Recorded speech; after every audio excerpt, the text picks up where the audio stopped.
Good morning, students of class 11. Today we are doing the second part of this chapter that we have begun in the earlier video clip. The first chapter, and this is second video clip. The earlier day we have learned that what is history, what are two types of history, and why is history essential. Now we will learn the sources, that is basically the archaeological sources from which we can find the remains, from which we can actually grab the events or facts to be called as history. So the archaeological evidence also serves as a major source of evidence to be called as facts or events to be called as history. So the things that historians depend on mainly are the written sources, that is the writings, and the archaeological sources. The archaeological sources are basically had to be unearthed, they had to be digged out during in the archaeological sites to get the archaeological materials from the earth. So these are basically the sources that we are going to find. Historians depend on mainly written sources and the archaeological sources. So archaeology means the digging of the earth.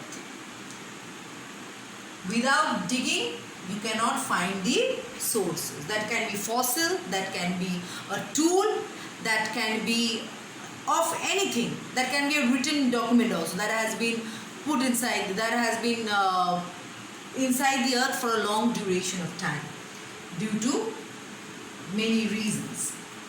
So the first archaeology means the digging of the earth. Now the archaeological sources are of many. We depend on the archaeological sources. The first source is fossils.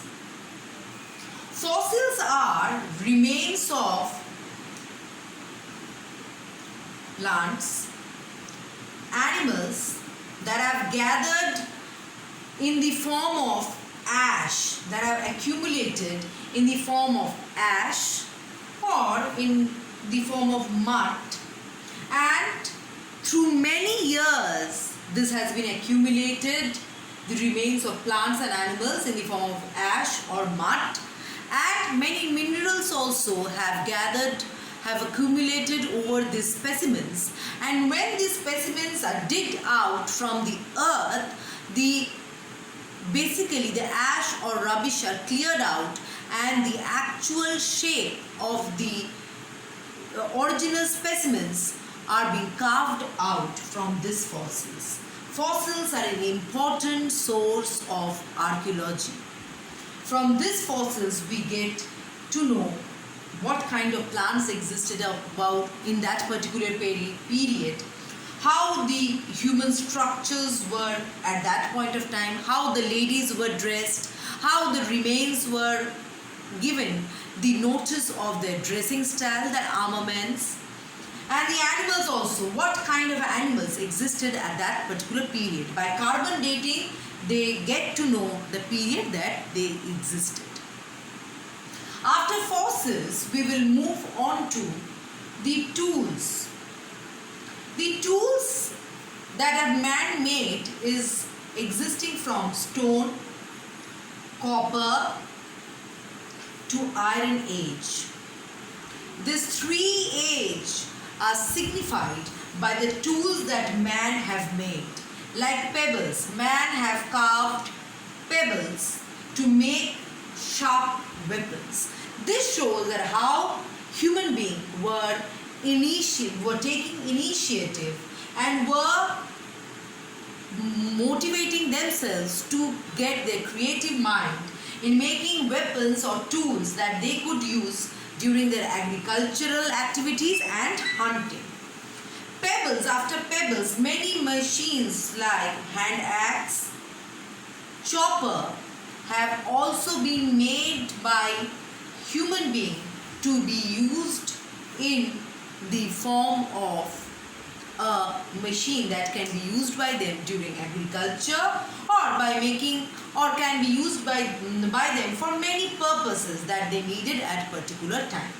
So tools also that have been discovered through archaeological survey also gives us a particular evidence that what kind of tools human being used in which particular period, that is in stone, copper or iron age.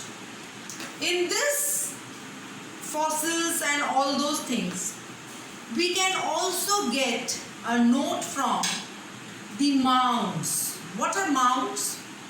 Mounds are rubbish or soil that have accumulated through a lot of period of time. Accumulated through a period of time.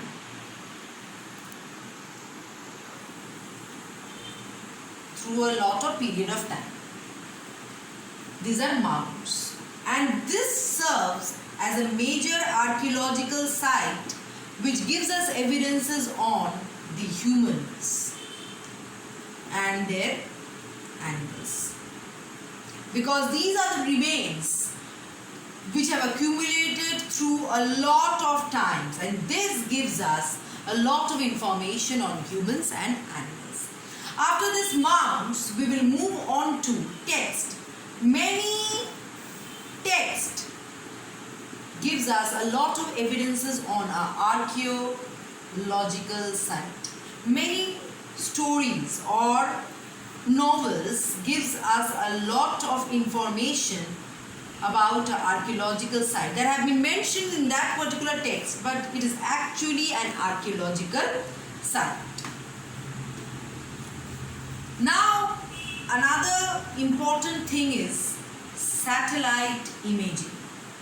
Satellite imaging is another important process through which we get a lot of information. This actually gives us information on the surface of the earth. It is not on earth, but it gives the images on the surface of the earth. So these are all important aspects from which we get information, and historians try to reconstruct history from these particular sources.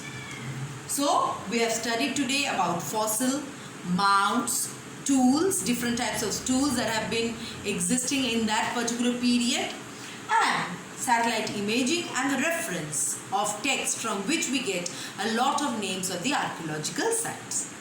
Today, up to this, with this video clip, your PDF will be attached. Thank you.